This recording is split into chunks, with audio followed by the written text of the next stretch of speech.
welcome everyone to an episode. I'm scatterbrained this in a minute. We decided, since the Daredevil, the Defender shows are officially with Disney on Disney Plus, to do a little retrospect on everything, and we have managed to get, or I say we, it's all credit due here to Sean for organising this. It's Geoffrey Cantor, right? How you pronounce it? Yeah. Cantor. Yeah. So we have Geoffrey Cantor here, who people should know. You forgot I forgot the what? You forgot the great. I'm Geoffrey getting Cantor. there. Oh, the great Geoffrey Cantor. Yes. Wow. Though, Yes. in fairness, having finished the show last night and what happens to poor Ben Urich here, great. I'm gonna question that. Are you queuing this up? Maybe. Up. So yeah, we're gonna talk about roughly now about Daredevil Season One, because I'd like to have multiple of these episodes. So as always, I'm Mitch. You can follow me on Twitter at 692tweets, and I'm joined by Sean. What's up? You can join me at Marvin the Martian _12. I'm there. My kids are there. You know. As always, Kids are everywhere. So the comments love the kids. And you can join me at Mr. G Cantor. Yep. And please do so. Great. Yeah, and if you've got anything to plug before we start, please plug away. I'll do it at the end. I'll plugging always at the end. Sure. All right, cool. So to start this up, I'm never entirely sure where to start these things off. I always like to never organize these things and just scattershot everything. So if you've got anything, a favorite memory of doing this show, what got you into? Well, I think a fun way to start it off, and I've told this story probably a few times, but not to this audience. So before my audition for Daredevil, I had knee surgery, and 2 weeks after my knee surgery, I slipped and broke and dislocated my shoulder and tore the labrum. So that happened on a Thursday, and I went to the doctor on a Friday, and he says, yes, in fact, you've broken the bone in two places, the scapula. I punched it back in myself, and you've torn the labrum, and you need surgery. Surgery's on Tuesday. I have an audition for Julie Schubert, the amazing casting director of record for almost all the Marvel shows, I think, when they were still on Netflix. And and I've known her for a very long time. She's just great. So I got called in, but we don't know what this is.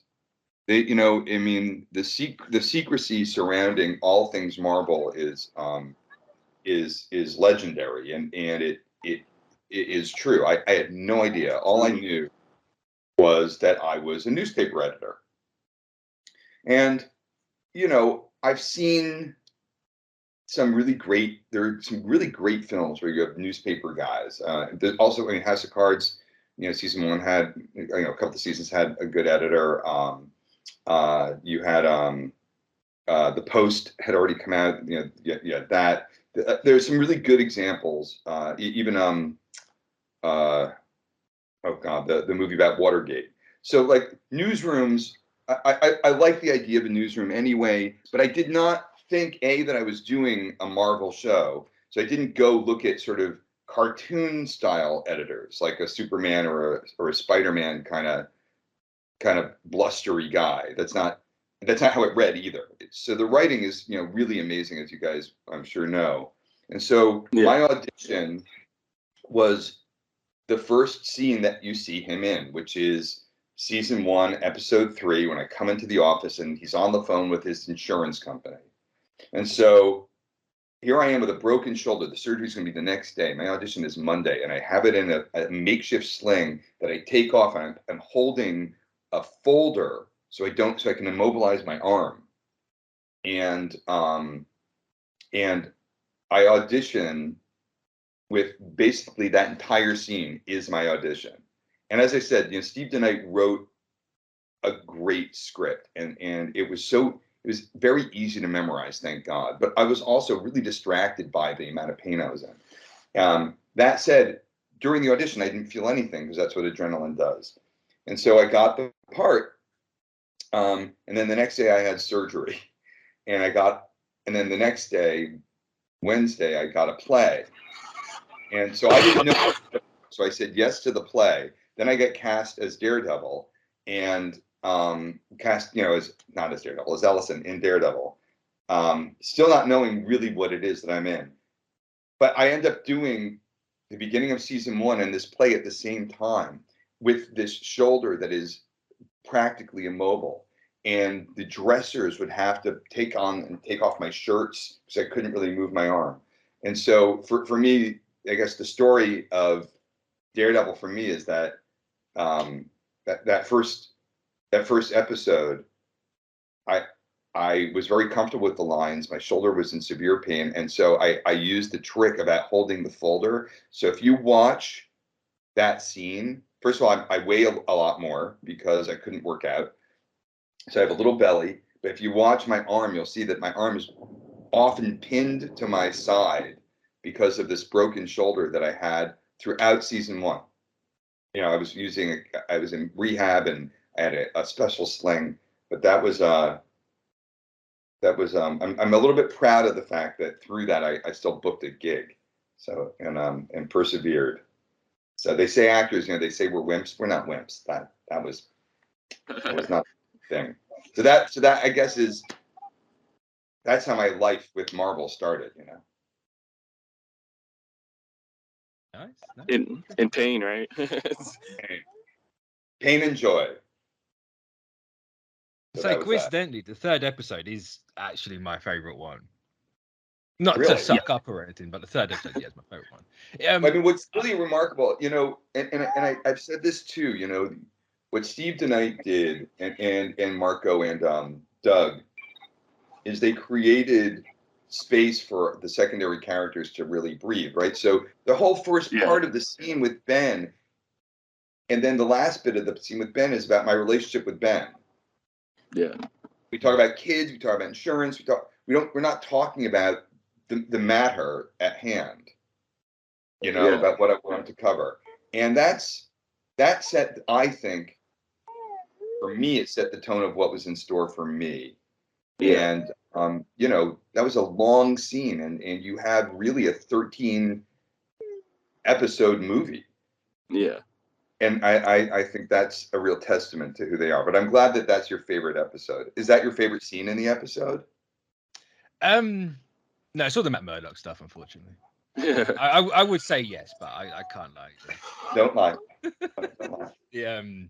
I just find that episode captures Matt Murdock as a whole with his relationships and the conflict of his morality between being a Catholic and being Daredevil. Yeah. Also, the rabbit in the snowstorm scene is I adore that with D'Onofrio. Yeah. I can't remember the name. He plays Vanessa. Oh, a Yellet. Yeah. I just her name's a Yellet. She's an Israeli actress. I say she's just fantastic, that episode. Yeah, she's amazing. She's spectacular. I mean, everybody. I'm a big fan of this cast. Oh yeah. Top to bottom is fantastic. It's interesting as a kickoff for everything. Sorry, Sean, interrupt you. No, I was gonna say I always talk when I talk with Geoffrey.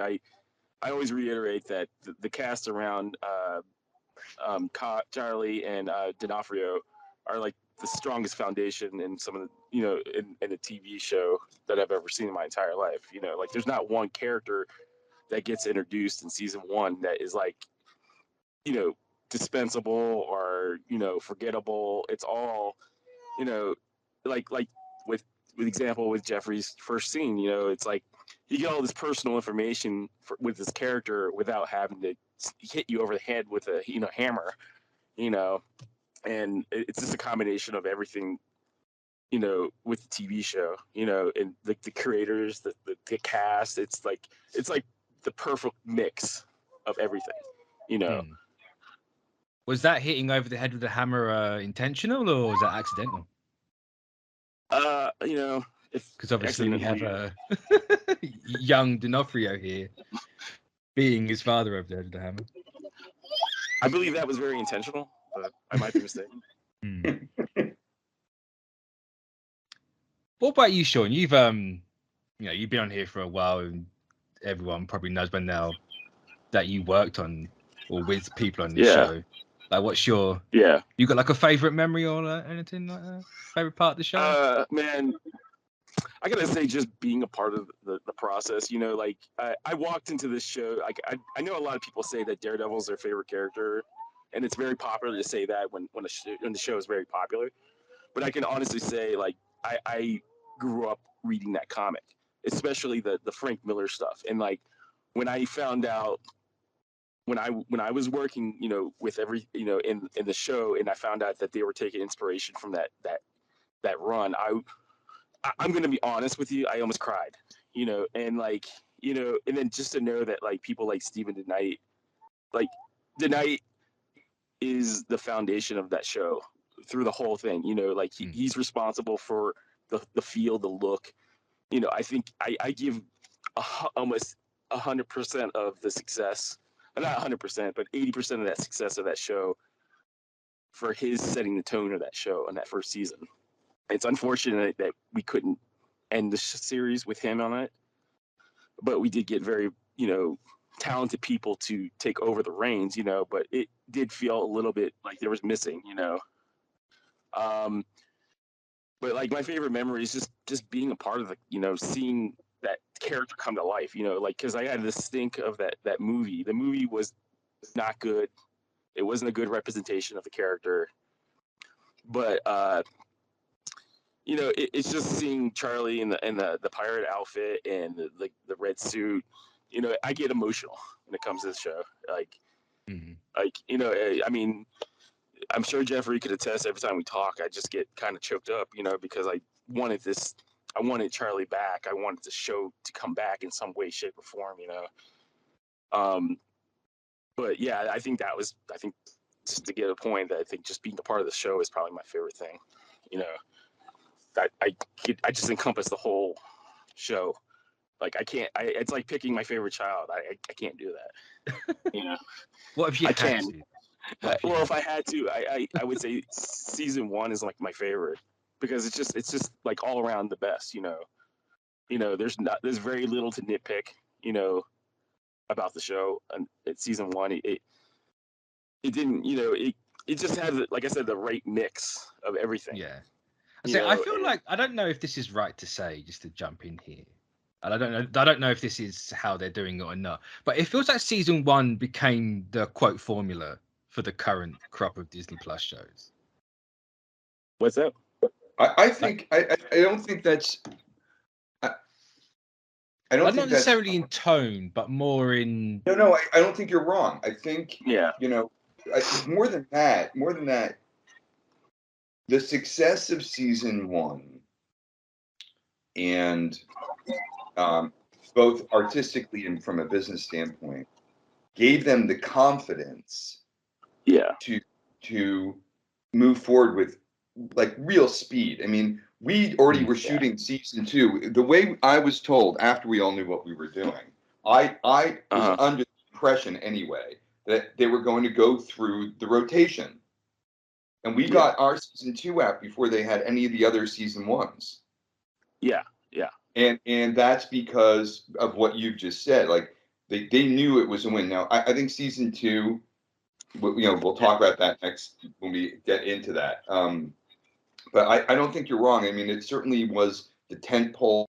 I think it got the most attention. It got, and it gave them a lot of confidence to move forward with the rest of them. And also, the other thing they did that I thought was really unique, and I don't know who, whether this is, I don't know who to credit, whether you're crediting Netflix or Marvel, but there is no other thing. I don't know even what to call it. There's no other thing on any network ever that you have the number of episodes dedicated to the same universe. Yeah. I mean, I don't know, Sean, how many episodes there are altogether, but you have 3 seasons of Daredevil, so that's 39 episodes. 39 episodes, yeah. Then you have 2 seasons of Punisher. That's another 26. That's 39, 26. Then you have the seasons. Then you have all the other shows and Defenders. I mean, how many episodes are we looking at? 150 episodes? 150 episodes. Yeah, I mean, you could almost go into syndication with that. Dedicated to one universe. Yeah. Like that's ridiculous. Yeah. And there's Well, nothing else that even comes close to that, and never will. Yeah, I know for a fact they were behind the scenes after season one. They were so hyped up. They were. It was almost like they knew what they had in their hands when season one came out. Yeah, because it's kind of, especially after the Daredevil movie, it was kind of funny how it just took off. Like it became like instantly iconic. It was a long time ago, right? It was mid 2000s, I think, or early 2000s. Yeah. Really? Yeah. In my head, it was earlier than that. I'm the signal's getting a little wonky suddenly. So if I have to call back in, I will. I don't know if it's me or you guys, but it's probably I'm having a little signal. But yeah, I mean, anyway, I know this is blasphemy what I'm about to say. I did not love the movie, but I also did not hate it as much as everybody else did. I didn't hate it. I just think that it could have been done better. I'd say the movie was always one of those where I think people prefer the director's cut over the theatrical version. I'm gonna call you back from my phone. This is my computer is being an asshole. That's no problem. Okay. Talk amongst yourselves. And say it's one of those shows though where the second it started, I think it just became ingrained in this sort of like the nerd culture, I'm back. Hey, back. That was fast. So that was very fast. Right. Well, I also say that and I'm sure other people can agree. There's certain characters that more resonate as a show with long form storytelling. Yeah. I think that one of the problems with the movie is it was condensing a lot of storylines into a 2-hour, movie. Sure. Yep. Where with the Daredevil TV show, it allowed the characters to breathe, and that's why you get these little moments with everybody on the side. You don't just get because if you look at the movie, it's focused on Ben and Jennifer Gardner, and then you got the Colin Farrell, but everything else gets kind of lost in the shuffle. But I always go back to some of the successes of the show is almost I feel the peripheral characters around the two main characters because they allow the world to kind of expand and breathe. Where I mean, I'm sure Charlie and D'Onofrio could carry a movie or a TV show for 10 episodes or 8 episodes, but I don't know. I feel like it added more. It added more to the world when you have these peripheral characters the Ben and Karen and Foggy, and then you got Royce's characters, and it's it kind of shines a light on each character each episode, and it doesn't have a hyper focus on the two main characters like the movie does. Yeah, that's the problem with the movie versus show, isn't it? I think I thought they really found the right formula to tell the Daredevil story, and also to your point, Mitch, you were saying the complexity of Daredevil himself.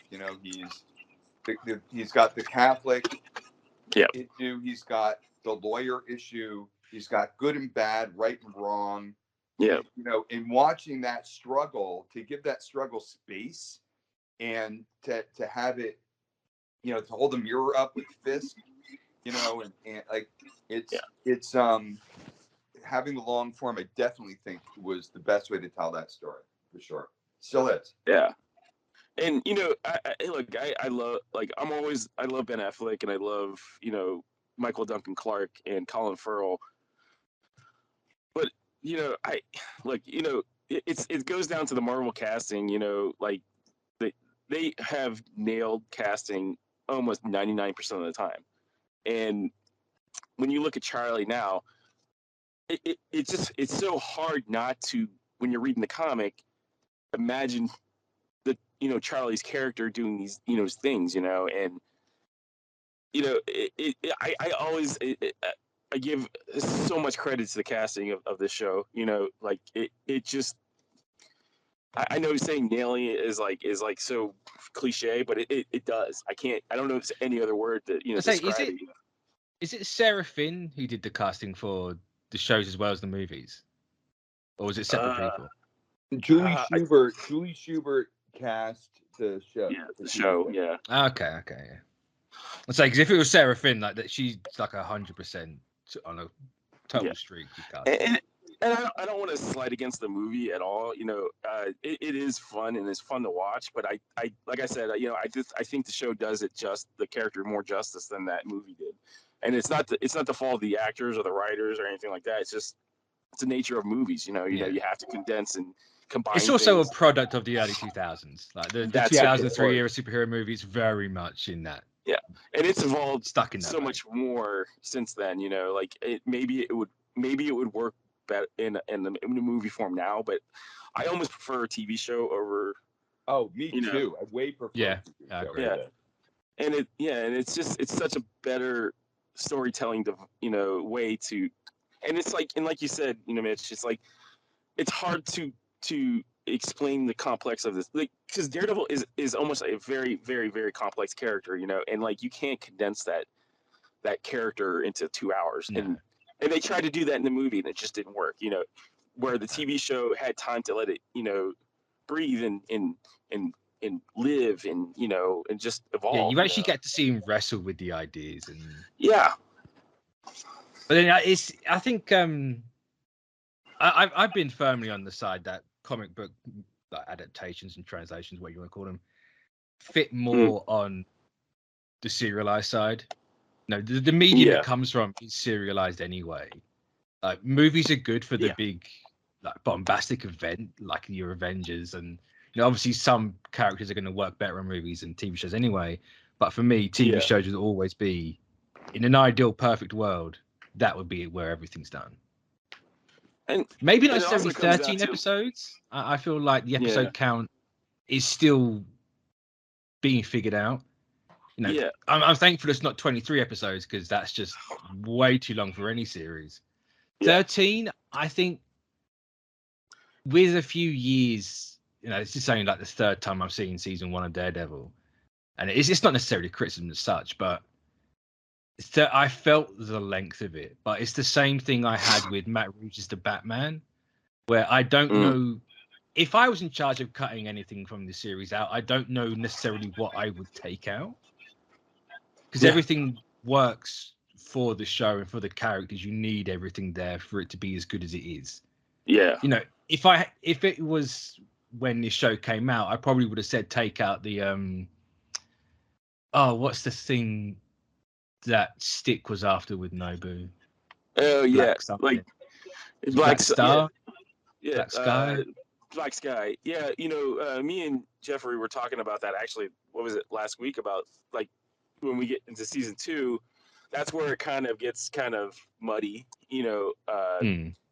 And I think that's probably one of the elements that if I had to sacrifice something, or it definitely would have been. I think it's only with the power of hindsight. Obviously, at the time you don't know what it's leading to, so I wouldn't have said just take it straight out. But now where there's probably some obvious interference from somewhere, I don't know if that's right. I'm out of line of saying that, but it doesn't really seem to necessarily go anywhere further on. So it's like, I mean, it gets kind of in season 2. It gets kind of off kilter, in a way. Because you should save that discussion though. Don't want to get into that. That's true. It's true. But like season 1, I think, in my opinion, is probably out of all the shows that they put out, that's my favorite season or even show, because it just wraps up. I mean, if it almost wraps up in a way that you could use it as like if it never showed up again ever again, it had a pretty nice ending to it, with the exception of that cliffhanger, part, and I mean, thankfully we did get more seasons, to make, shows, but like, I look at that show and I'm like, yeah, I'm gonna, like my wife who has zero connection to American comics, like she cannot get through any of the Avenger movies or anything like that. I could not stop her from watching season one. We almost went through the whole night. I remember when it first came out, and like we were up until 3 a.m. watching it because she was like, I really enjoy this. And like that's really hard to make my wife enjoy something that's not, Japanese or anything or manga or anything like that. So I felt like that was like a nice seal that season was probably one of my favorite, that made me Mitchell? feel. Sorry, what is the feeling? Like Sean and I completely know what the American fandom is like, and there's some. I know there's some very nice fans in England. Some of them have done some fan art for me, and they're amazing. But how does this play in? I mean, it's been interesting. So when I lived in London, I went to school there, and right after my last year, I did a show called The Night Network, which was the first late night television program, and I was like a VJ host, it was sort of MTV feel, but they brought a guy in, the guy who had done the art for The Watchmen. Oh, The Watchmen. really? So I read The Watchmen as individual comics. I bought them every week or whenever they came out, and then I bought the entire big thick thing, and they signed it for me, and there seemed to be a really big following in England for that. But what is the following? What's your sense of how Daredevil and the Marvel Universe is like? Is there a difference between how it's received here and in England, or do you find that fans are fans are fans are fans? Fans are fans are fans are fans are fans. I think the only real noticeable difference would be like the reaction when you're physically sitting down watching something. Like, you get all these videos in the movie theaters in the States, and everyone's clapping, cheering, and jumping around. And over here, at least from my experience, anyway, it's very like you paid to watch a movie, you're gonna sit there and watch the movie. Like, yeah, you guys are prim and like, proper. it's like if you talk, you are the arsehole in this movie. No, you can get out. But well, no, it's when this show came out, I think it was just instant. Like everyone I knew was talking about it. If you didn't follow Marvel, you were still talking about it. It was just bam, it was there. It like resonated with the zeitgeist, Yeah. And I think some of it is like, and I've encountered. I don't know if Geoffrey, you've encountered like fans that never had any connection to like comics whatsoever talk about how they love this show. I've had encounters with people that like this was their first time watching a superhero anything, or reading, that inspired them to read the comics, and I met a couple of those people at like Comic Cons one time, and it was that was probably one of my favorite moments because it's like if you can make a person love a character that much just out of nothing, you've done something right, and if you can transcend the medium you come from. Right. Yeah, and and I think if you compare the character of Daredevil to any other character, it's probably he's the most interesting character ever. And I mean, in my opinion, I'm speaking as a fan, obviously, but like, you take a Batman's feels like such a one-note character to me. They kind of watered it down, and but like Daredevil's always had that conflict in his, his stories, like, and like the show captured that perfectly. Like in my opinion, it captured it perfectly. And part of it has to do with the writing of the script, and then the other part is just Charlie being Charlie, being probably one of the best actors in the genre, and just taking that script and just running with it. So Charlie's very much an RDJ type cast. He's just instantly, and he's one of my own as well. So we gotta I think And, everyone like, over here has that little place for Charlie Cox. I mean, I remember the day that I found out that the show got canceled, and people were like, I mean, I literally had 160 texts from people that I don't even know, that there's never talked about watching the show. You know, asking me what's going on. Is he coming back? Is he coming? You know, and like I would get a steady pace of like for like almost a year of like what's going on. It was, you know, like, you know, and but that's a testament to how he portrayed the character. You know, he kind of, you know, he took the character and made it his own, and I think added so many layers to the character that was never there.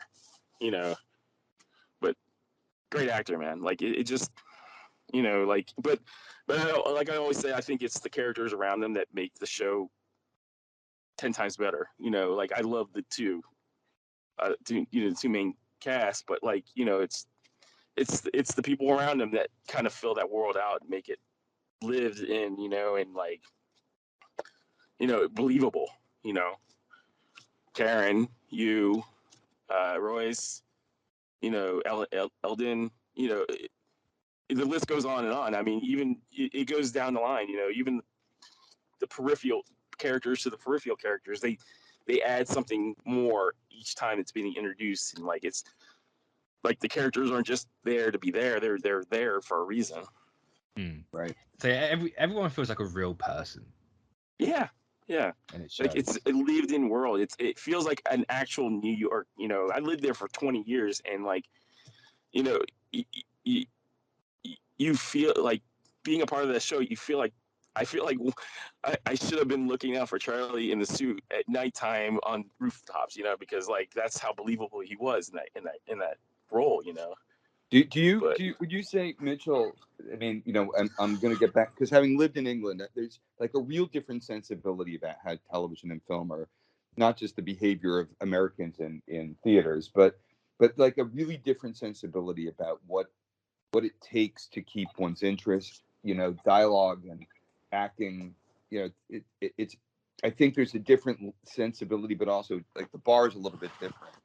And I guess part of my question was there's the rabid fandom of the American pop culture, which is I think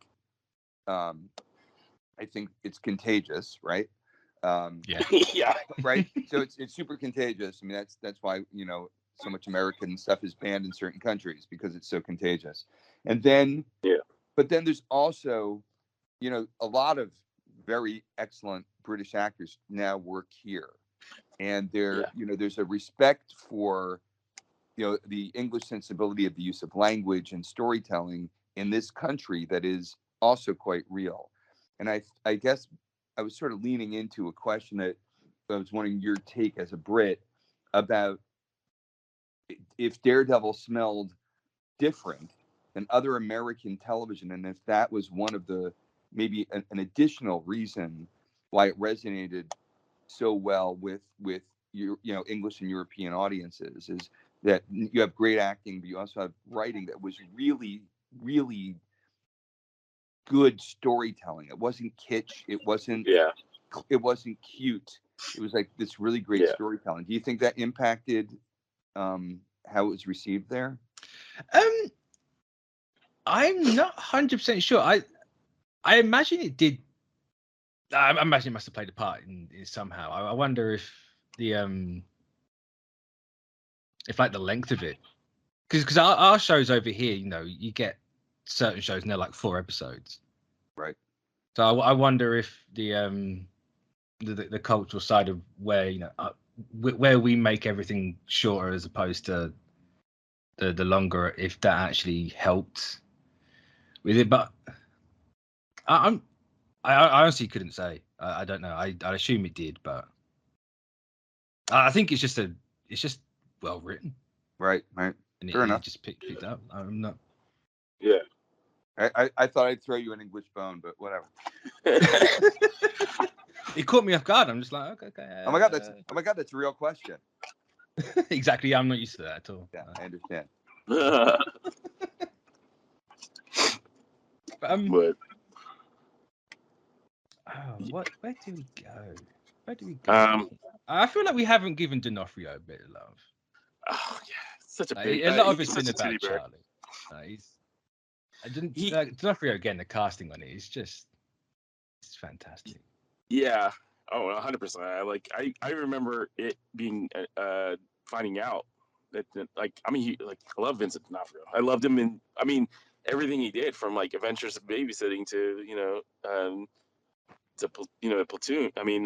Full Metal Jacket. And all that other stuff behind. Like he's such a great working character actor. That obviously loves the character and reads this. He reads the comics. It's like, but he's such a great actor, man, and he's such a lovely human being. Like big teddy bear. In a good way. I say he always came across as a fan. Like, every time he's talking about it, he's always never got a bad word to say about anything. No, and he certainly seemed. I mean, I know he really appreciated being part of it. You know what I mean? Yeah. He talks about it publicly, how much he likes being part of it. He publicly fought for, trying to get back into that role. He publicly would say, like, even before the offers, the shit that they knew that like they were bringing back Charlie and D'Onofrio, he was publicly out there saying, "Yeah, I would come back in a heartbeat." And I remember the reason why I say he's such a fan is like one thing stuck in my head. The I've had brief conversations with him, but like, he said he did. I remember him talking about Adventures in Babysitting, and the only reason he did that movie is because the references to Thor. That he was being referenced as Thor, and like they had him all in the get up and stuff like that. And yeah, he's such a perfect cast. Like you look at him and like I can't picture, and no slight against Michael Duncan Clark.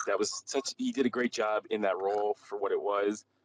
But I look at D'Onofrio and like the way he treated that character, and it's like you knew deep down inside he treated it as like his baby. He loved that. He came to set ready to do whatever he wanted.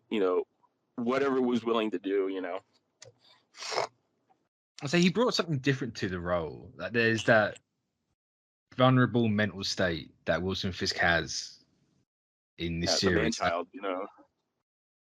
Yeah, I always thought he played it slightly on the spectrum. I don't know if that's out of line to say, but that's always no. That's always the impression I got from. As a person that has a kid that is on the spectrum, I see that. I see that in the portrayal. Like it. I don't know. It was definitely a different take and almost it felt familiar and different at the same time. If that makes any sense. Yeah, like it feels like Wilson Fisk, but a slightly more human, I suppose. Yeah. Version of Fisk. Like this guy's got vulnerabilities. He actually isn't just this giant box of a human being as he's drawing the pages. Yeah, and to their credit, perfect casting. He looks. That's about what I would assume a real life Kingpin would look like. Because I don't think the guy, the version in the comics is probably could live because of the heart. Probably, like pretty big guy. But I love that. Also, it's probably one of the best scenes in the show with the Samaritan speech in the back of the FBI van. Oh yeah. I adored that. That's something that's stuck with me all these years. I adored that scene. I love the episode where it's the flashback to his childhood. I think that really fleshed out the character. Like it brought something that like another portray. Like even in the comics, you really don't get that in the comics. And like you kind of get the reasoning why he acts the way he does and how he does things. His motives are formed from that. That moment in time. Like yeah, it was great. I loved it. That's it, Dominic. Yeah, that's Dominic Lombardozzi, right? Yeah. Yeah, he I think I'm pronouncing his last name right. So it's funny. So I worked with Dominic. There was a short-lived Law and Order called Trial by Jury, and I was going to be a recurring lawyer on that. And my first client was Dominic, and he and Michael Coulter had been two cops, and one cop, is white and one's black, and it was about throwing the black cop under the bus. And so that's when I met Dominic and Michael Coulter. Was on that show years before. And then also, I don't know if you, I did a web series called Carl Manhair, Postal Inspector. And two of the people in that included Peter McRobbie and Amy. Wow. So I and I've worked with Vincent any number of times on Law and Order. Yeah. So the New York acting world is pretty strong. But it's just sort of fun. It's like a small little community. Yeah, for sure. Sean, I'm sending you another photo. So this is me and Dominic. So the hat I'm wearing. Oh, my daughter had gotten into Dickinson the year that I was doing Daredevil. Their mascot is the Red Devil. Yeah, that's very appropriate. Yeah, it was like the perfect school for my daughter to go to. So. Sorry, I'm dying. I'm like coughing. Yeah, you're fine. You're fine. Do you want to talk about the last episode where? Yes, go for it. Yeah, do we got 20 minutes left? That's probably a decent time to bring it onto that. Especially since I was talking about the speech with D'Onofrio anyway. So yeah, the final episode. I kind of want to talk about the suit a little bit because that suit, it didn't come out of nowhere. That's the wrong phrase to use, but it definitely had an impact. The second you saw it, people knew, and I think it changed the game a little bit. And part of me, I don't know if it was the case or not, but part of me really thinks that they took a bit of inspiration from that for Spider-Man in Civil War. Just a little bit of the black to mix in with the red to break everything up. I don't know if that's how they actually looked at it or what, but it in my head that's how it worked and that's how it went down, and that's the impact of that suit. Even if I would make some slight tweaks to it personally, but that's my design eye coming out on that one. But I absolutely love that suit. Yeah, I love it. Yeah, sorry, the boss called. So not the Marvel boss, but the boss of the family. The house boss. Yeah, the boss. House boss. Yeah. Were you talking about the red suit? Yes, the red suit. Yeah. I was just saying that you might be able to shed some light on this. Actually, I always, since they got Spider-Man back, to jump over to that, I always figured they took a bit of inspiration from the Daredevil suit, just purely from the black to break everything up. You mean from the Spider-Man suit? You said. Spider-Man. Yeah. I mean, I think when they were designing that suit, they were designing it as try to be functional as possible, especially for the stunt guys. There was, I mean, and it's been pretty known that Charlie's gone on the record recently saying like if they redesign the suit, hopefully they make it more comfortable. Personally, I love the suit. I love the look of it. The only issues I had was the red, but they did screen tests for that color. It just didn't work, and the budget, unfortunately didn't, coordinate. But I adored the suit. I loved when I first I remember seeing that suit the first time in a fitting with Charlie's fitting, and again I cried. I'm a weepy boy when it comes to this stuff, So like, and he I think they did a great job invoking the character without losing anything, too much. Like there are some things that I wish they could have added, but who knows? Down the line, they were talking about season 4 evolving the suit a little bit more, but unfortunately, it didn't pan out that way. I say with having him back and knowing full well we're going to get to see him in the suit again, it's I instantly loved that the first look of it in the series. I just it was different. It looked like it belonged in this universe, and it looked like a nice little update for that character. Yeah, I mean, it's not a Ferrari car to say that if when the suit does get shown, it's going to be, I mean, redesigned. Yeah.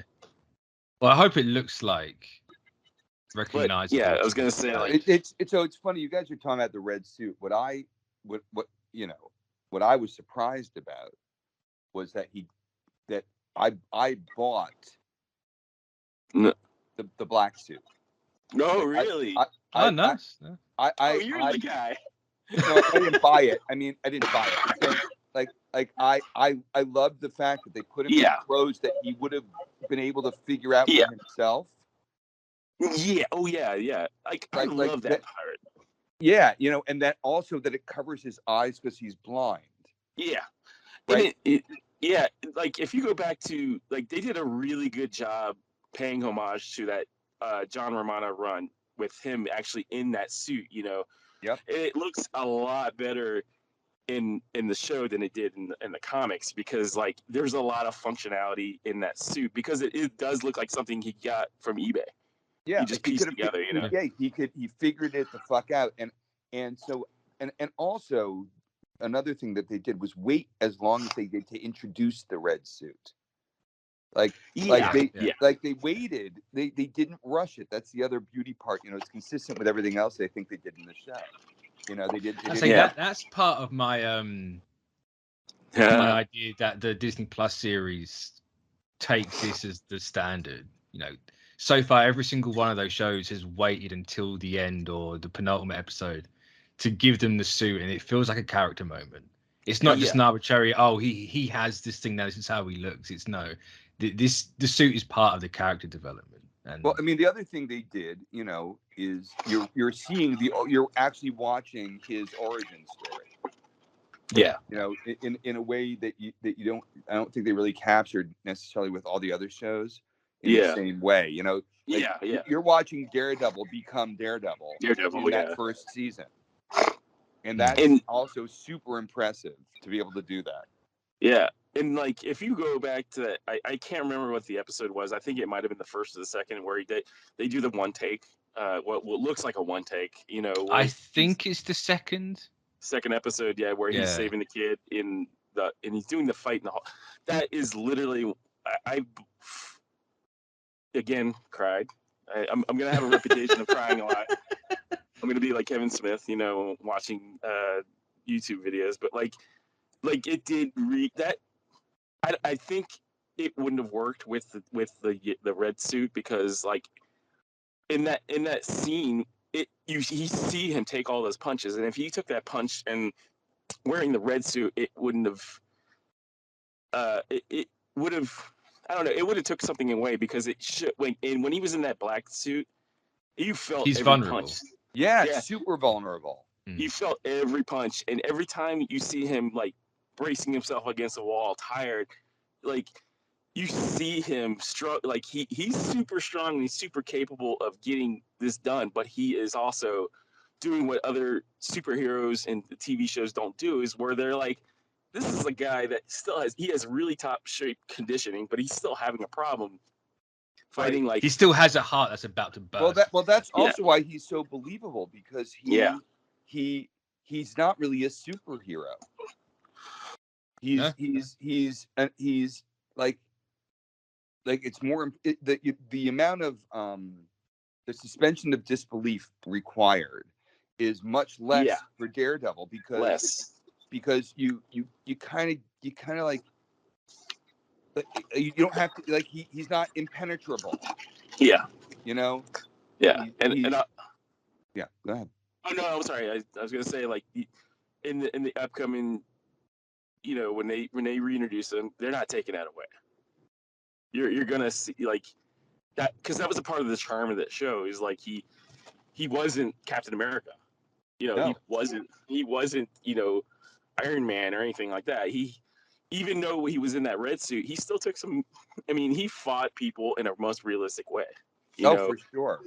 Yeah. and sure. like, And they Yeah, make a and this- point in the last episode as well when he gets that red suit and he's fighting Fisk, he's not perfect.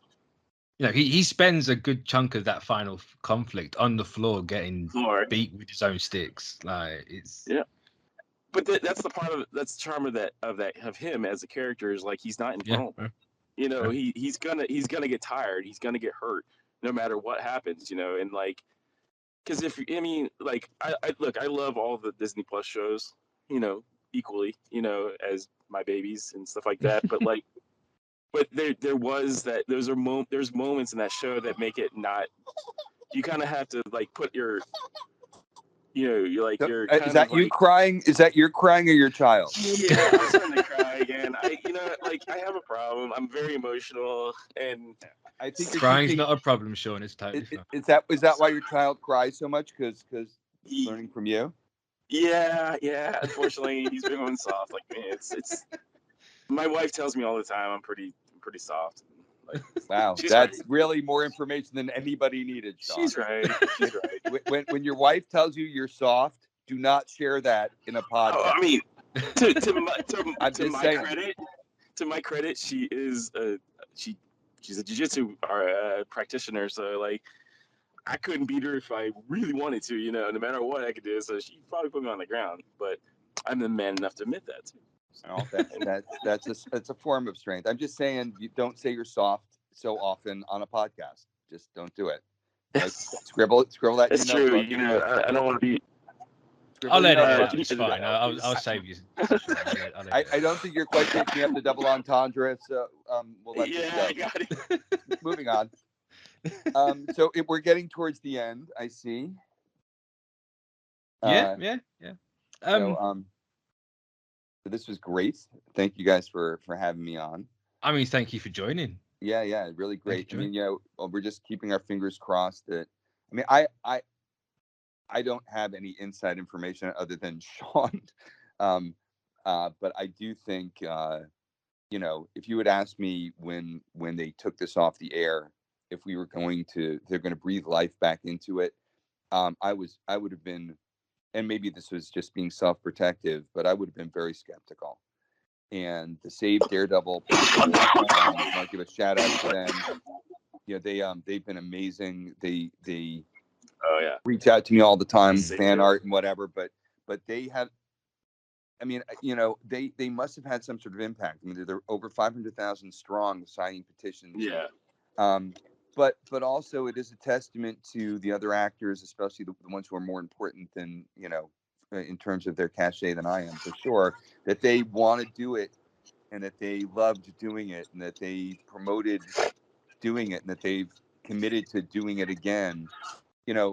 Now I feel pretty confident that we're going to see some iteration of it, and I'm hopeful that I'm included. Would like to think that I'm an important part of it, but if it doesn't happen, I'll be bummed. But these were three. It was, the first time I ever got to do a role with the kind of arc that they gave me.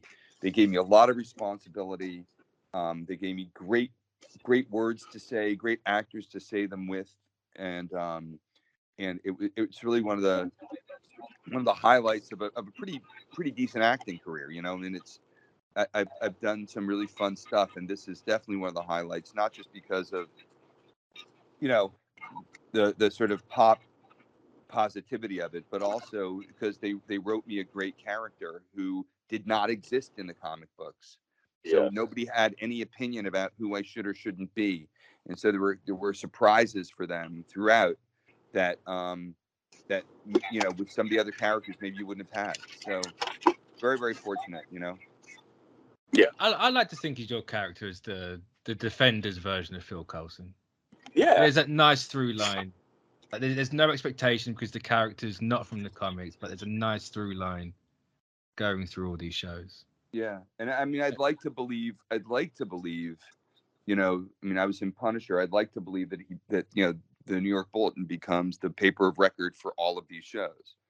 And I think that'd be super cool. Not just because it means I'd have a job, but I'd like that. But also I think they sort of turned me into Urich. You know, that when Ben dies, that Ellison realizes that there was some truth in Ben's sort of vision of being a reporter rather than an editor, and so I put myself out there a bit more. I become a mentor. So I'm very, very hopeful, and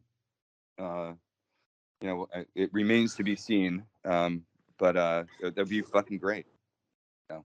I'm always talking to you. I know. I appreciate that. Appreciate that. Your name is always on my lips, so and not in a weird way either. But. No. I appreciate that on both accounts. Well, if you don't end up coming back, I will make sure everyone knows it was Sean's fault. Yeah, cool, I appreciate that. Thank you. Yeah, it's always my fault. So. Hashtag save Ellison. Yeah, that's. Yep. So I just to everybody out there, thank you for listening and for being fans. And we'll see you on the other side of this. Yeah. Got anything you want to plug before we wrap this up? Sure. I mean, I'm right now. I'm down in New Jersey. I'm at the Garden State Film Festival. My narrative directing debut is screening for the first time in New Jersey. My first time seeing it on a big screen on Sunday. So I'm very excited about that. It's called Ensuite, ENSUITE. You can follow us also on Instagram, Ensuite Film. I think that's how we've done it.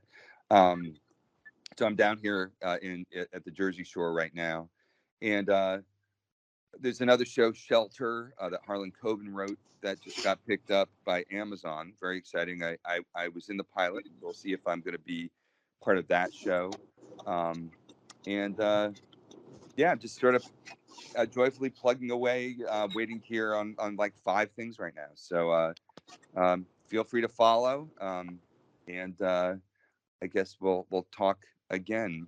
I'll come in when you guys want to talk about season 3. Oh, nice. And Yeah, also, we'll I come back. Also, I have some other people. I'm in touch with Peter Halpin. I'm in touch with Jay Ali. I'm in touch with Sunita, with Deborah Ann, of course. I'm in touch with Charlie, but and Vincent a little bit, but not nearly as much. Amy Rutberg, Royce, Stephen Ryder, so and even Eldon. So if I'll let them know you guys are looking for content. Ah, fantastic. I say we'll be doing for sure. Moon Knight next, because Moon Knight's starting. I'm not right. Sure Very exciting. It's going to be out, so looks very much to be in a very similar vein to the Defender series. So hopefully we're doing that, and then once that's done, more than likely jumping back onto this. I just wanted to start this because I appreciate that. Well, I'm glad you guys had me join you. Have a great day. And you too. Thank you again for coming on. It was a pleasure. Cheers, and we'll talk soon. Talk soon. Definitely. Ciao, bye. Bye. All right, bye. Love you, man. So yeah, that was I really enjoyed that. So thank you for organizing that, Sean. That was absolutely, man. Nice. Just want to kind of give it back to you guys. I know you guys. You hear my voice all the time. You hear a different voice, that has more, more something you guys want to listen to. But yeah, more to come, man. More to come. Yeah. So as I said, next week we'll be starting off with Moon Knight. So we've got the 6 weeks of those. We might, if we can, get anyone on, or if you fancy just doing one at some point during Moon Knight, we can get that done. But I think we'll figure it out. Yeah. Not to draw the attention away, and for sake of time, it's probably better to wait until afterwards. I mean, we can always jump back into the the series. I was talking with Jade Wu, that was in Luke Cage. She's definitely game to doing it too. Nice. Yeah. So everyone's got that to look forward to, hopefully. Yeah, So she's a sweetheart. Find out who comes on for the next one. Yep. Geoffrey said he's down for season 3, so that's what that one's for. Yep. And then possibly, Deborah Wall. She's always game for doing this stuff, and we'll figure it out, and I'll be much more prepared for the next one. I'm going to rehearse and try and actually be a professional that people like to point out. It's like, oh, you're so professional. It's like, yes. No, I like to think that's my shtick. You're always much more professional than I am, and you know, I'm not a wordsmith. I stumble around. I think you're the most interesting part of the show, you know. And then there comes the baby. You know, I'm third at the bill. You know, when it comes to that's fine. The child is a character in the show. He's got more to say than I do half the time, and more coherent stuff. So yeah, I hope everyone enjoyed it as much as I did, because I hadn't watched this show for a long time, and watching it back. Actually, I completely didn't mention this. It annoys me slightly that the quality of this thing on Disney Plus isn't what I remember it, like the actual picture quality. I don't know if that's a Netflix thing where it's not in 4K, but this is grainy as hell, and I'm like, this is not how I remember this. Can we pump some money into these shows to make them look nicer, please? And how I remember them. Well, they still look fantastic, but there's a lot of grain. Now that you mention it, they are looking into restoring, you know, like into the 4K. Because I first blame Netflix with their it's 4K, but it's not really 4K, so we're gonna have to make it super HD. Anything bad about the shows are usually Netflix fault. I agree. We'll spare Jeff Loeb this one and just blame Netflix on the college. I will say, isn't far from that. There was a lot of it's kind of tainted my views slightly on some of the There's one of the characters that works with I can't remember, Wesley, the old guy. Yeah. Who's in cahoots with Madame Gao. And it's like he's very like anti-Asian in this show, and it's like, is that Loeb coming through? Anything anti-Asian is usually like that whole saga. I watch it and I go, and I don't know if because I'm picking up on it because of the whole Jeff Loeb thing or what, but it's I was noticing it. It doesn't affect the show, but it was slightly. I firmly put every blame that's an anti-race or racist that on Jeff Loeb. You know, like don't ask Geoffrey. He's kind of neutral on it. You know, but he knows that stuff happened. But I'm pretty much sure that. Yeah. But you know, Jeff Loeb racist, yes. Netflix, that quality. You know, so. Yeah. So we'll pivot back and forth for the blame. So. Yeah. It's just nice to have these shows back in the conversation. Yeah, I mean, I'll forever be thankful for this season, at least season one, if I had to pick anything. Yeah, you know, it's nice to finally have it back home. You know, it feels right. It just feels right. And you know, it kind of sucked all those days and all those years where it was sitting in Netflix land. You know, and the minute we knew it was coming back, we were like, "Yes, we'll welcome it with open arms." And because to finish this recording off properly, it's a testament to the show and everyone that worked on it. You know, normally when a show fades away, not that this show ever really did fade away. There might have been like a year or two where it did, but then it came straight back. Like at least a good year before the No Way Home leaks that he was dead. Cops was back as dead. The character. I'll give props to like the Save Daredevil campaign that kept it really 100%. Yeah. You know, they put a lot of hard work, and a lot of those people were volunteering. They weren't getting paid to do this. It's one of those where I never felt like the show needed a campaign like that. I always felt it stood strong enough on its own that he was always going to come back. I was never in doubt that they were going to replace him, but it was nice to have that reinforcement. Yeah, I looked at it that. Yeah, I always looked at the Save Daredevil campaign as like a reinforcement. You know, it was always going to come back, but there was question on whether who was going to be that. You know, but I think the Save Daredevil campaign and the outcry kind of magnified that. Charlie was perfect. You know, so you know, I'm not gonna say it's 100%, but it's. If I had to put a percentage, it would be 80. You know, like they put a lot of effort. There's always something that could go wrong. There's always nothing's ever guaranteed in this business. So it's not, you know, if people have been watching the shows again, let us know. Let us know Yeah. Did you start with Daredevil Season 1? Did you jump to Iron Fist like Armin did for some strange I'm weird sorry. reason? Yeah, It's- that was a, That's gonna. I don't know how we're gonna do that one. I mean, I those can two try to get might Finn be- back, but I was thinking maybe getting Brett Chan. He was the stunt coordinator on the show. That would be cool. That would be really. Cool. I have been kind of talking with him lately, so I mean that's a possibility. And then Madame Gao, the lovely, I have some people that I can kind of pivot into that, and like I think Brett might be a perfect fit for that show, because he has a lot to say. He has a lot to say about the show, and now he can finally say it, like, not to be negative or anything like that, but I would appreciate anyone being on, because beggars can't be choosers. Not that I'm begging for it, but that's the analogy. So no, I mean it's. Go ahead. I'm sorry. I was just going to completely wrap it up. So if you want to get a final thing in. Yeah, I just again, I want to thank everybody for supporting it. The show was it's a very special show to me. I'm happy to see people loved it, that much. Made me feel good.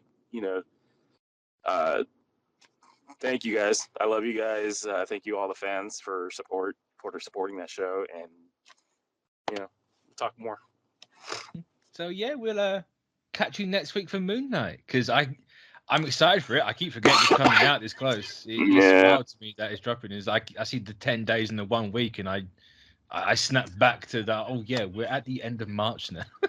Yeah. So yeah, we'll catch you all next week for Moon Knight. So bye bye. Bye bye.